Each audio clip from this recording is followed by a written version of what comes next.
Hello, सत श्री अकाल, सुस्वागतम, आदाब। कैसे हैं आप लोग? मैं प्रमांशु आपका आपके अपने चैनल सक्सेस मेनिया में स्वागत करता हूं। जैसा कि आप जानते हैं, हम लोग मिडवेल हिस्ट्री को यहां पे कंप्लीट कर रहे हैं और हमने अपने दिल्ली सल्तनत को स्थापना करी थी और दिल्ली सल्तनत का आज हम क्या पढ़ेंगे?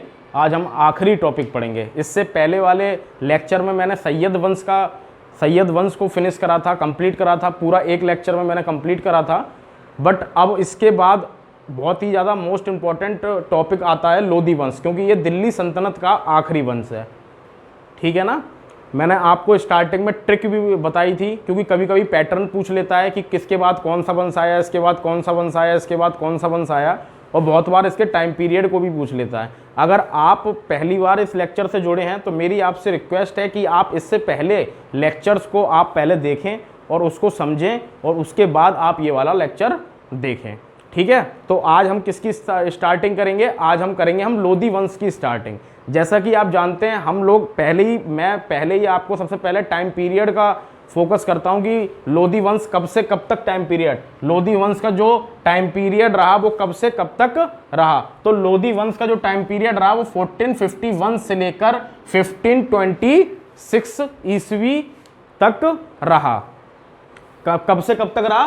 1451 से लेकर 1526 ईस्वी तक किसने शासन किया या किस वंश का शासक रहा? यहाँ पे लोधी वंश का शासक रहा या शासन रहा।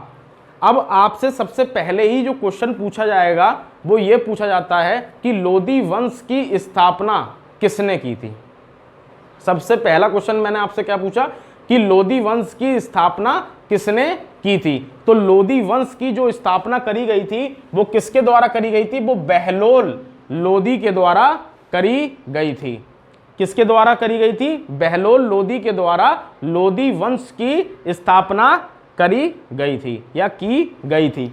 उसमें सबसे पहला बहलोल लोधी ने कब से कब तक राज किया या कब से कब तक शासन किया? यहाँ पे 1451 से लेकर 1489 ईस्वी तक किसने शासन करा? यहाँ पे बहलोल लोधी ने शासन करा। ठीक है? इसमें हमें ज़्यादा बहलोल लोधी के बारे में ज़्यादा हमें नहीं पढ़ना है। सिर्फ सबसे पहला जो मैंने आपसे पूछा कि दिल्ली सल्तनत में लोधी वंश की स्थापना किसने करी थी? तो बहलोल लोधी ने करी थी। दूसरी चीज़, इसमें बहलोल लोधी के बारे में हमें एक चीज़ और पढ़ना है कि इसके द्वारा बहलोल सिक्के चलाए गए थे। इसके द्वारा क्या चलाए गए थे? बहलोल सिक्के चलाए गए थे।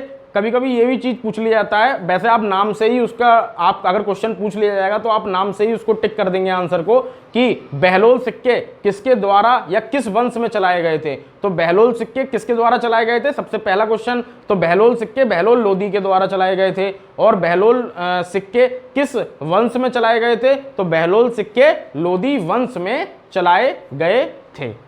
इसके बाद इसी का बेटा या इसी का पुत्र, क्या नाम है? सिकंदर लोधी।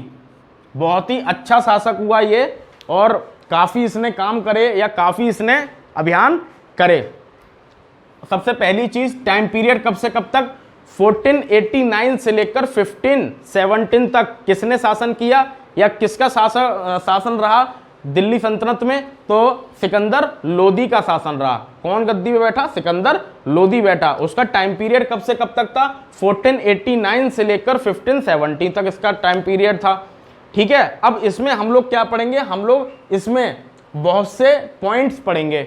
सबसे पहला पॉइंट मैं आपको बताऊं तो सिकंदर लोधी कौन था? सिकंदर लोधी बहलोल लोधी का बेटा था या पुत्र था।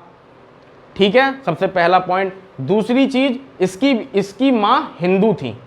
इसकी मां कौन थी? इसकी मां हिंदू थी। तीसरी चीज जो मैंने यहां पे पहले ही पॉइंट यहां पे लिख रखा है, निजाम खान। क्या लिख रखा है? निजाम खान।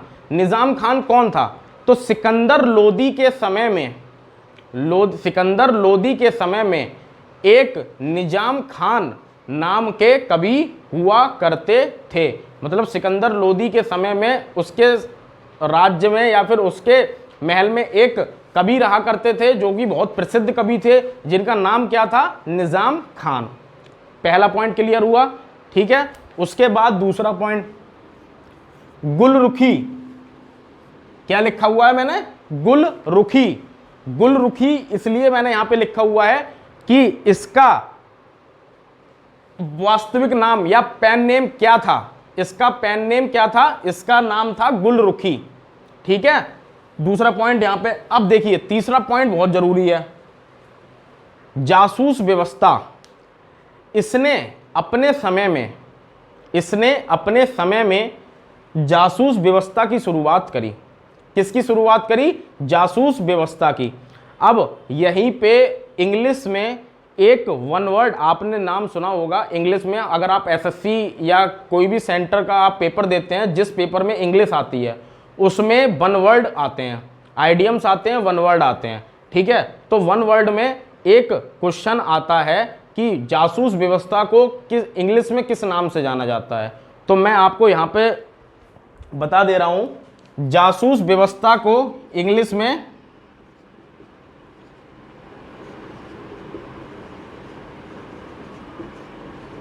एस्पायोनेज के नाम से जाना जाता है। वन वर्ड है ये, ठीक है ना। तो यहां पे जासूस व्यवस्था, अब आपके दो पॉइंट यहां पे क्लियर हो गए। एक तो इंग्लिश में अगर वन वर्ड पूछ ले कि जासूस व्यवस्था को क्या कहा जाता है, ठीक है, तो एस्पायोनेज कहा जाता है। और जासूस व्यवस्था की शुरुआत, मतलब आपसे क्वेश्चन ये आएगा कि दिल्ली सल्तनत में ऐसा पहला कौन सा शासक हुआ जिसने अपने समय में जासूस व्यवस्था की शुरुआत की या जासूस व्यवस्था को बहुत बढ़ चढ़कर बढ़ावा दिया। तो जासूस व्यवस्था को क्या बढ़ावा दिया? जासूस व्यवस्था को किसने बढ़ावा दिया? सिकंदर लोदी ने अपने समय में बढ़ावा दिया या शुरुआत करी। ठीक है, इसके बाद इसने अपने समय में लेखा जोखा की भी शुरुआत की। यह भी क्वेश्चन आ जाता है कि लेखा जोखा की शुरुआत किसके द्वारा करी गई? तो लेखा जोखा की शुरुआत किसके द्वारा करी गई? सिकंदर लोदी के द्वारा करी गई। ठीक है, एक बार फिर यहां पे पॉइंट में यहां तक क्लियर कर दे रहा हूं। निजाम खान, निजाम खान कौन था? सिकंदर लोदी के समय में एक कवि हुआ करते थे जिसका नाम क्या था? निजाम खान था। ठीक है, दूसरा गुलरुखी, इसका पेन नेम क्या था? इसका पेन नेम गुलरुखी था। ठीक है, अगर आपसे ये पूछ लिया जाए कि दूसरा नाम क्या है इसका, तो दूसरा नाम क्या है? गुलरुखी के नाम से भी इसे जाना जाता था। तीसरी चीज मैंने आपको बताई यहां पे, जासूस व्यवस्था। जासूस व्यवस्था का क्या मतलब है? जासूस व्यवस्था का मतलब यह है कि चुपचाप किसी भी अपोजिट या किसी भी अदर शासक का पता लगवाना या फिर उसके प्लान्स का पता लगवाना। ठीक है, उसको क्या कहा जाता है? जासूस व्यवस्था कहा जाता है या जासूसी कही जाती है। और उसको अगर इंग्लिश में आपको वन वर्ड पूछ ले कि जासूस व्यवस्था को क्या कहा जाता है इंग्लिश में, तो एस्पायोनेज के नाम से जाना जाता है। ठीक है, उसके बाद इसने अपने दरबार में या अपने समय में लेखा जोखा की भी शुरुआत करी। समझ में आए? यहां तक का पॉइंट समझ में आए? अगर आपको किसी भी प्रकार की दिक्कत होती है तो आप अपने कमेंट बॉक्स में, हमारे कमेंट बॉक्स में आप कमेंट छोड़ सकते हैं, हम लोग उसको भी बेटर करने की कोशिश करेंगे। ठीक है ना, कमेंट कर दिया करिए अगर आपको किसी भी पॉइंट में दिक्कत आ रही है या फिर कोई भी चीज़ आ रही है या फिर क्लियरिटी नज़र नहीं आ रही, कुछ भी चीज़ की दिक्कत आ रही है, आप अपने कमेंट बॉक्स में कमेंट कर दे सकते हैं। इसके बाद एक नई, यहाँ पे इसने एक और अच्छा काम किया था। इसने अपनी, यहाँ पे मैंने पॉइंट लिखा हुआ नई इकाई। नई इकाई का मतलब क्या है? सिकंदर लोदी के द्वारा एक स्केल का निर्माण किया गया। एक स्केल का निर्माण, स्केल का मतलब क्या होता है? नापने वाली चीज को। इसने अपने समय में एक नई इकाई का निर्माण किया जिसको किस नाम से जाना जाता था? जिसको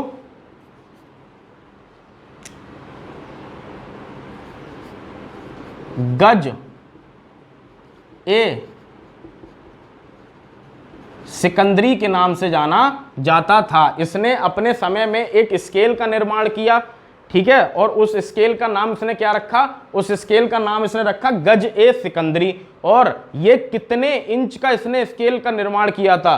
तो ये कितने इंच का था? ये 32 इंच का था। कितने इंच का था? ये 32 इंच का था।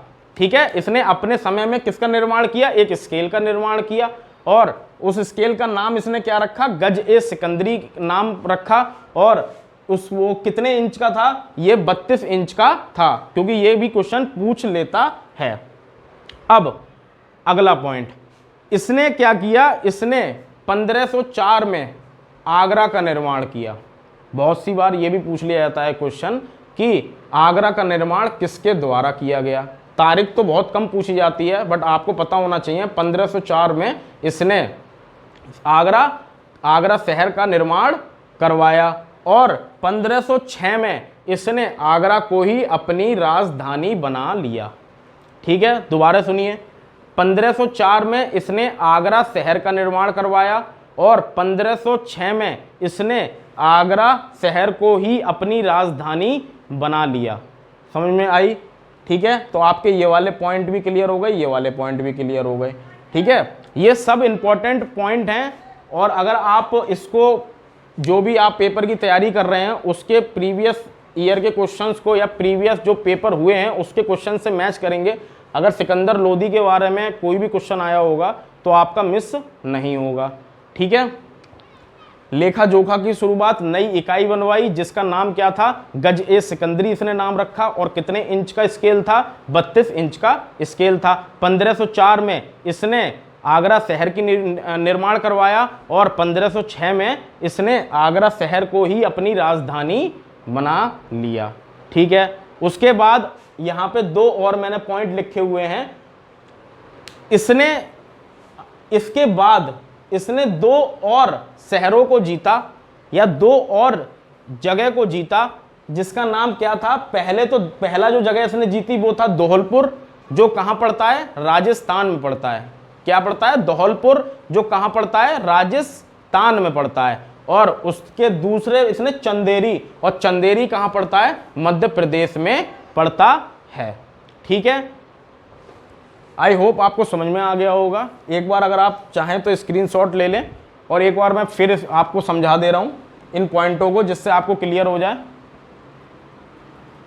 ठीक है, तो हमने क्या क्या पढ़ा, दोबारा मैं आपको बता दे रहा हूं। निजाम खान के बारे में पढ़ा, एक कवि थे गुलरुखी, इसका पेन नेम क्या था, गुलरुखी के नाम से जाना जाता था, इसे दूसरे नाम से जासूस व्यवस्था, एस्पायोनेज, अगर वन वर्ड पूछ ले, जासूस व्यवस्था की भी शुरुआत करवाई इसने।